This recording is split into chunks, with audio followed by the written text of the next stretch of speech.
이제 북이스라엘에서는 여로보암이 통치하고 있는 기간 동안 남유다에서 르호보암의 아들과 손자인 두 명의 왕, 1절에서부터 8절까지는 아비야라고 불려지기도 하고 열왕기에서는 아비얌이라고 지금 기록되어 있는 왕의 이야기와 그리고 9절에서부터 24절까지는 아비얌의 뒤를 이은 아사 왕의 이야기가 기록이 되어져 있습니다. 안타깝게도 르호보암의 아들 아비얌도 그 르호보암보다 더 심한 3절 말씀을 보면 그의 아버지가 이미 행한 모든 죄를 행했다, 이렇게까지 표현을 했었습니다. 우리는 지난 시간에 열왕기상 14장 23절과 24절에서 한번 다시 확인해 볼까요? 열왕기상 바로 앞장이죠. 14장 23절과 24절을 보면 오히려 북이스라엘보다 남유다가 더 극심한 우상 숭배에 빠졌다는 것을, 또 심지어 24절에 보면 소돔 고모라에서나 있을 법했던 남색하는 자, 이게 바로 동성애를 의미하는 표현이거든요. 이 남색하는 자가 있었다라는 것이 지금 표현이 되어 있을 정도입니다. 자, 그럴 정도로 악을 행했지만 하나님께서 15장 4절을 보면 다윗을 위해서 그래도 남유다를 보전하게 해주셨는데 5절 말씀을 보시면 다윗이 얼마나 하나님 앞에 거룩하고 경건하게 살았는가. 자, 5절 우리가 이미 읽었던 말씀입니다만 다시 한번 같이 읽어볼까요? 시작. 이는 다윗이 햇사람 우리아의 일 외에는 평생에 여호와 보시기에 정직하게 행하고 자기에게 명령하신 모든 일을 어기지 아니하였음이라. 아멘. 여러분 대단하지 않습니까? 이렇게 하나님의 말씀에 순종하는 사람을 성경 어디에서 또 찾아볼 수 있겠어요? 햇사람 우리아의 아내였던 밧세바와 범죄한 일 외에는 하나님 앞에서 언제나 정직하게 행하고 그 명령에 순종했다. 자, 이게 바로 열왕기의 저자, 우리가 흔히 예레미야일 것이다 라고 지금 가정하면서 보고 있죠. 이 예레미야 입장에서 볼 때 지금 다윗이 바로 예수님의 그림자죠. 예수님의 모델이죠. 그래서 예수님은 다윗의 후손으로 이 땅에 오셨고 다윗의 자손이라고 사람들에게 불려지곤 했죠. 그래서 다윗을 보면서 하나님이 후에 보내주실 메시아 그리스도 기름 부으심을 받은 자, 바로 진정한 왕이요 진정한 제사장이며 진정한 선지자이신 그분이 어떠할까를 우리가 생각하게 되죠. 이미 바벨론에 의해서 남유다가 멸망하고 난 후에 이 기록된 열왕기는 유대 왕들의 역대 지략 속에서 그들의 행적들을 간추려 지금 기록을 하면서 다윗이 얼마나 대단했던가 다시 한번 뜬금없이 5절에서 이 얘기를 하고 있는 것입니다. 그런데 사실은 열왕기는 부정적인 이렇게 하면 안 된다 라는 실패의 교훈을 우리에게 주고 있는데 이 중간중간에 이와 같이 다윗을 다시 한번 거론함으로써 우리가 일생의 목표를 두어야 될 사람이 누구인가? 바로 하나님의 마음에 맞는 사람이었던 다윗, 그리고 그 다윗의 후손으로서 우리의 구세주로 오신 만왕의 왕이시며 만주의 주님이신 예수님을 우리의 마음속에 언제나 그리며 살아야 된다라는 것을 이야기하고 있습니다. 자, 이어지는 9절부터의 이제 아사 왕의 이야기가 나오는데요. 여러분 2절 말씀과 10절 말씀을 한번 비교해 보시면 어머니의 이름이 똑같이 기록되어 있는 것을 발견하실 수가 있을 겁니다. 자, 1절은 분명히 르호보암의 아들 아비얌이 왕이 됐죠. 그런데 그의 어머니 2절을 보시면 그의 어머니의 이름이 뭡니까? 마아가이고 아비살롬의 딸이라 그랬어요. 그런데 분명히 9절 말씀을 보면 이제 아사가 유대 왕이 됐는데 10절에 보면 아사 왕의 어머니의 이름도 마아가고 아비살롬의 딸이다. 자, 이건 유대인들의 표현 방식을 잘 모르면 아비암과 아사가 형제간인가 이렇게 착각할 수가 있어요. 그렇지는 않고 아비암의 아들이 아사가 맞습니다. 자, 이스라엘 사람들에게는 여러분 마태복음 1장을 보면 예수님의 족보가 기록되어 있죠. 아브라함과 다윗의 자손 예수 그리스도의 족보다 세계다 이렇게 기록이 되어 있어서 아브라함으로부터 다윗까지 또 다윗으로부터 바벨론 포로 잡혀갈 때까지 그리고 바벨론 포로 잡혀갔을 때부터 예수님까지 각각 14대다 이렇게 기록을 하고 있는데요. 실제로 구약 역사의 이 열왕기를 면밀하게 대조를 해보면 그 족보는 모두가 기록된 족보가 아닙니다. 중간에 몇 대가 생략됨으로써 믿음의 약속, 믿음으로 살았던 아브라함, 그 믿음이 활짝 꽃피었던 다윗, 최악으로 치달았던 바벨론의 포로됨, 그리고 그것을 다시 구원하시는 예수 그리스도로 14대를 맞추기 위해서 중간에 몇 사람은 생략을 했어요. 어찌 그런 일이? 근데 이스라엘인들에겐 그게 아무런 문제가 되지를 않아요. 우리 한국인들이나 이 동양은 굉장히 어휘가 많이 발달되어 있죠. 근데 이 서양은 그냥 형제예요. brother, 형제지 이게 형인지 동생인지 사실은 성경에 나타난 단어도 조금 모호할 때가 있어요. 마르다와 마리아가 나사로를 우리의 형제다, 오라비라고 번역한 건 한국적 번역이지 사실은 남동생인지 오빠인지 조금 모호함이 있어요. 우리에게는 반드시 형이냐 동생이냐 누나나 여동생이냐 이거 정확하게 표현이 되지만 서양의 언어들, 이 고대의 성경의 언어는 그렇게 잘 묘사가 되어 있지 않고요. 자, 앞에를 한번 볼까요? 우리의 조상으로부터 후손까지가 이렇게 있다 그러면은 이 아들 있고 아버지, 그다음 뭐죠? 할아버지, 그다음 뭐죠? 증조 할아버지, 그다음에 고조 할아버지 이렇게 되죠. 근데 이스라엘의 표현법에는 요 사람의 입장에서 볼 때는 요 분만 아버지가 아니라 할아버지, 증조 할아버지, 고조 할아버지 모두 다를 아버지라 불러도 아무런 문제가 안 돼요. 반대로 아버지 아들이 있고 그다음에 내가 있고 아들이 있고 손자가 있고 증손자가 있고 고손자가 있죠. 그러면 요 사람만 아들이지 나머지는 손자, 증손자, 고손자라 이렇게 불러야 되잖아요. 그러나 이스라엘의 표현법에는 이들 모두를 아들이라 불러도 아무런 문제가 안 됩니다. 그래서 사실은 지금 이 10절의 요 표현은 어머니가 아니라 사실은 할머니예요. 우리의 동양적인 정확한 표현으로 한다면. 그러나 이스라엘에서는 이렇게 표현해도 아무런 상관이 없기 때문에 이렇게 되어 있습니다. 자, 참고로 비슷한 사례가 성경에 또 나오는가 확인하기 위해서 다니엘서를 한번 가보죠. 다니엘 5장을 한번 가보겠습니다.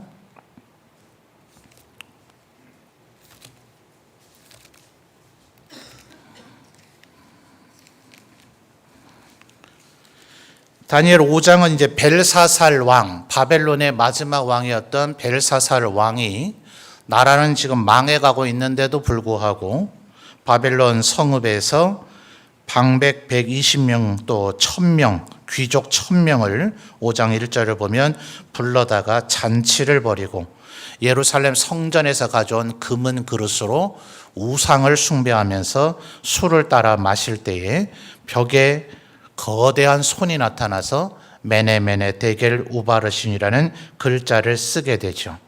벨사살 왕이 아주 두려워서 두 무릎이 부딪히고 아주 난리가 납니다. 6절 말씀을 보면 얼굴빛이 변하고 생각이 번민하고 넓적다리가 마디가 녹는 듯하고 그의 무릎이 서로 부딪혔다. 얼마나 두려움에 사로잡혔으면 다리가 서로 부딪힐 정도로 온몸을 벌벌 떨었단 말이죠. 그러니까 글자를 읽어야 되겠는데 글자를 읽어낼 방법이 없어요. 그래서 10절을 보시면 왕비가 이렇게 번역이 되어 있잖아요. 그러니까 우리 생각으로 하면 왕비는 이 벨사살 왕의 아내를 생각할 거 아닙니까?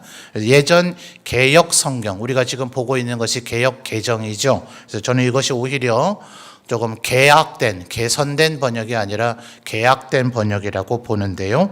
예전 개역 성경에는 이 부분이 태후라고 되어 있었어요.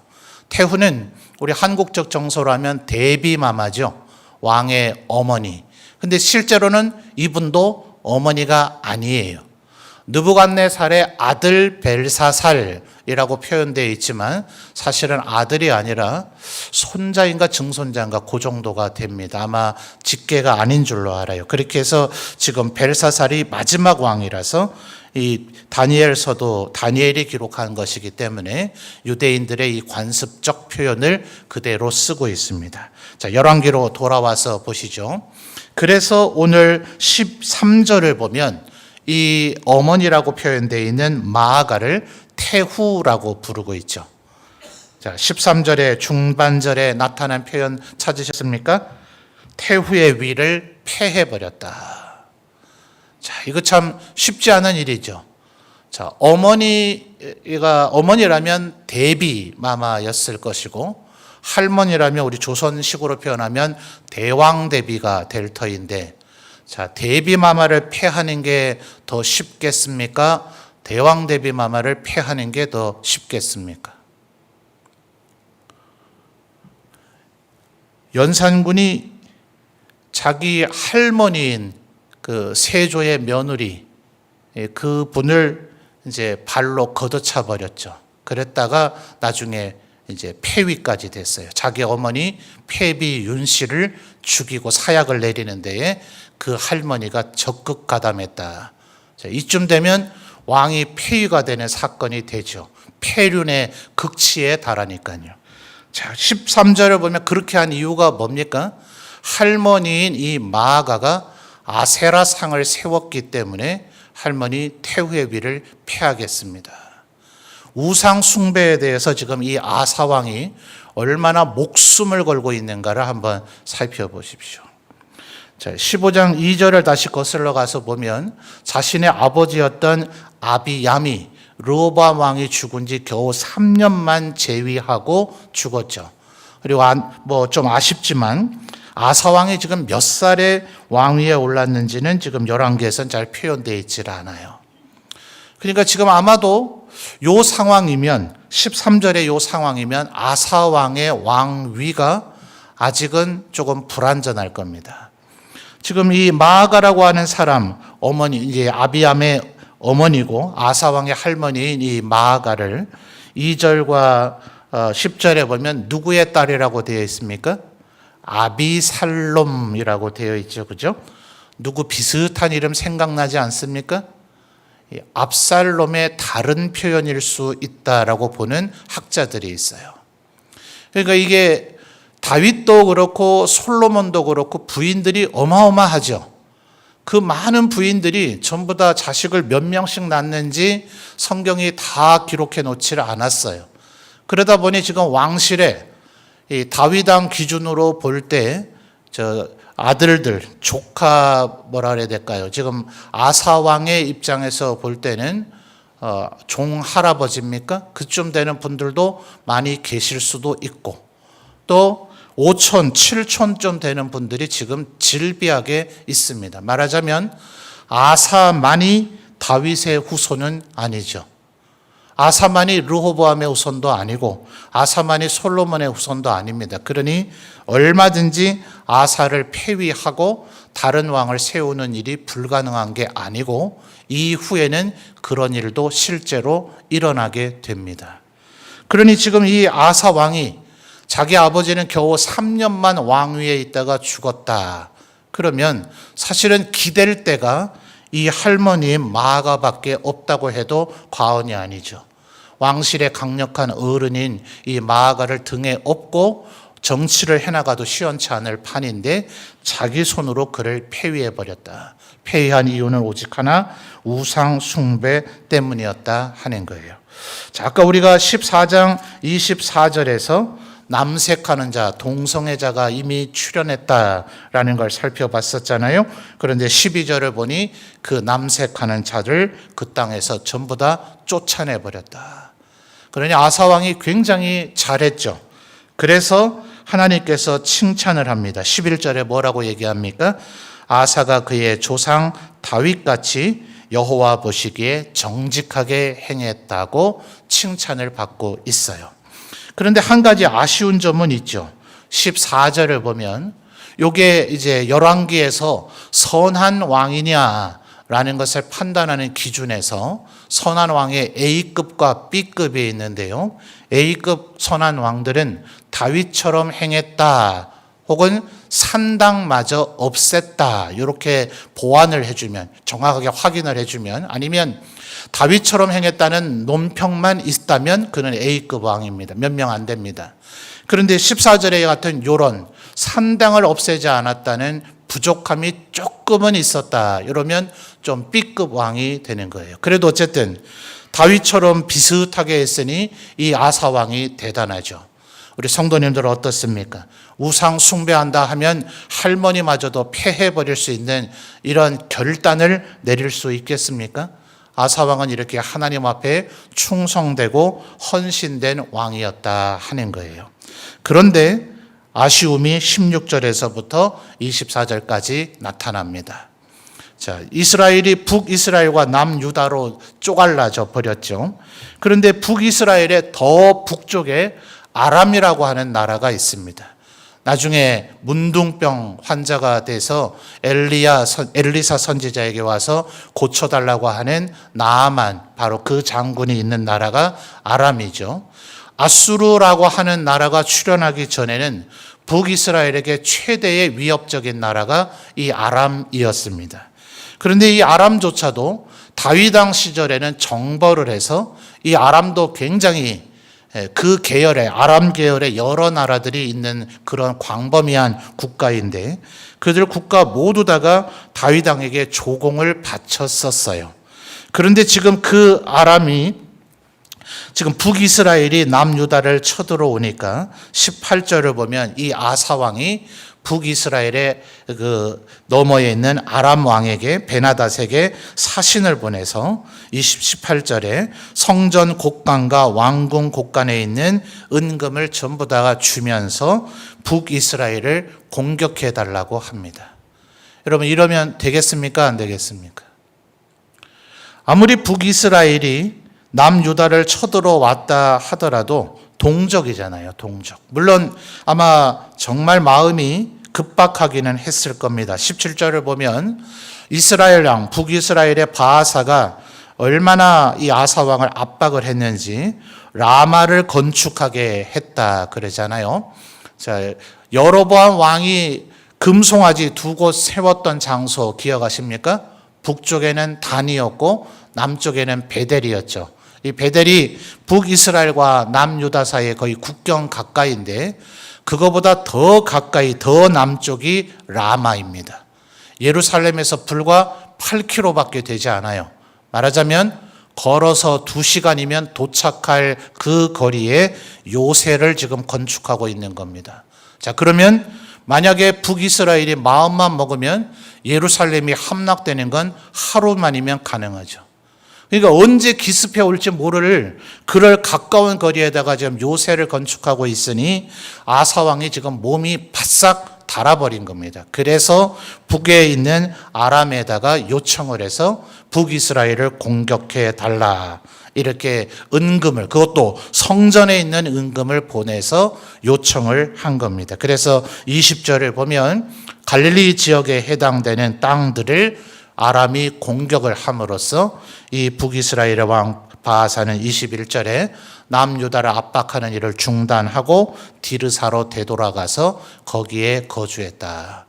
디르사는 이 북이스라엘의 영토 쪽에서 볼 때는 북방에 가깝습니다. 그래서 북쪽에 대한 경계를 하기 위해서 거기에 거주할 수밖에 없었다. 세상적인 방법으로서는 아주 탁월합니다.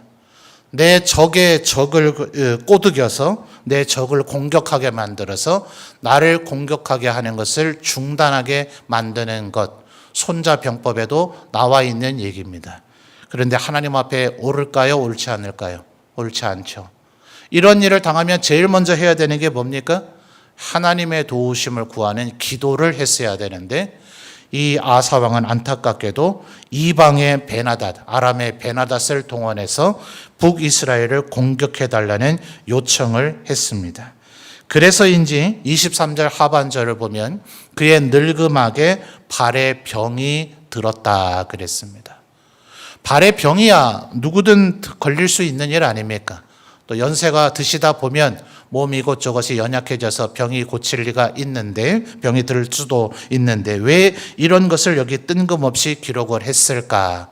자, 열왕기를 읽을 때는, 특별히 남유다와 관련될 때는 역대기를 좀 대조해서 보면은 열왕기에서 풀리지 않는 내용들이 나옵니다. 자, 역대하 16장으로 한번 넘어가 볼까요? 역대하 16장 7절 말씀을 보도록 하겠습니다. 구약성경 676페이지 역대하 16장 7절 말씀. 자, 앞에 스크린에도 나오네요. 같이 읽겠습니다. 시작. 그때에 선견자 하나니가 유다 왕 아사에게 나와서 그에게 이르되, 왕이 아람 왕을 의지하고 왕의 하나님 여호와를 의지하지 아니하였으므로 아람 왕의 군대가 왕의 손에서 벗어났나이다. 아멘. 자, 아까 말씀드렸듯이 다윗 왕 때는 이 아람마저도 정벌을 해서 이 아람도 이스라엘에게 조공을 바치는 위치가 되어 버렸죠. 그런데 지금 이 아사 왕이 북이스라엘의 바하사가 자기를 공격한다고 하나님의 도우심을 구하지 않고 이 아람의 베나닷에게 도움을 청했기 때문에 이제는 아람이 대등한 관계에서 북이스라엘, 나아가서는 남유다까지도 공격할 수 있는 위치가 되어버렸다. 오히려 당신이 더 악을 키우는 꼴이 되어버렸다. 이렇게 얘기를 한 거죠. 자, 그 말을 듣고 나서 아사왕이 어떤 반응을 보이는가? 9절과 10절을 읽어보겠습니다. 역대하 16장 9절 10절 계속해서 같이 읽어볼까요? 시작. 여호와의 눈은 온 땅을 두루 감찰하사 전심으로 자기에게 향하는 자들을 위하여 능력을 베푸시나니 이 일은 왕이 망령 때에 행하였은즉 이후부터는 왕에게 전쟁이 있으리이다 하매 아사가 노하여 선견자를 옥에 가두었으니 이는 그의 말에 크게 노하였음이며 그때의 아사가 또 백성 중에서 몇 사람을 학대하였더라. 참 놀라운 반응을 보였죠. 하나님의 선지자가 와서 당신이 왜 하나님을 의지하지 않고 이방의 왕을 의지했느냐라고 책망을 하니 그것 때문에 화가 나서 선지자를 감옥에 가두어 버렸다. 자, 12절을 보면 아까 늙어서 발에 병이 생겼다 했는데 그것에 대해서도 아사왕이 어떤 반응을 보였는지 역대기는 좀 더 상세하게 얘기해 줍니다. 12절 같이 읽어볼까요? 시작. 아사가 왕이 된 지 39년에 그의 발이 병들어 매우 위독했으나 병이 있을 때에 그가 여호와께 구하지 아니하고 의원들에게 구하였더라. 아멘. 바로 이게 문제인 거죠.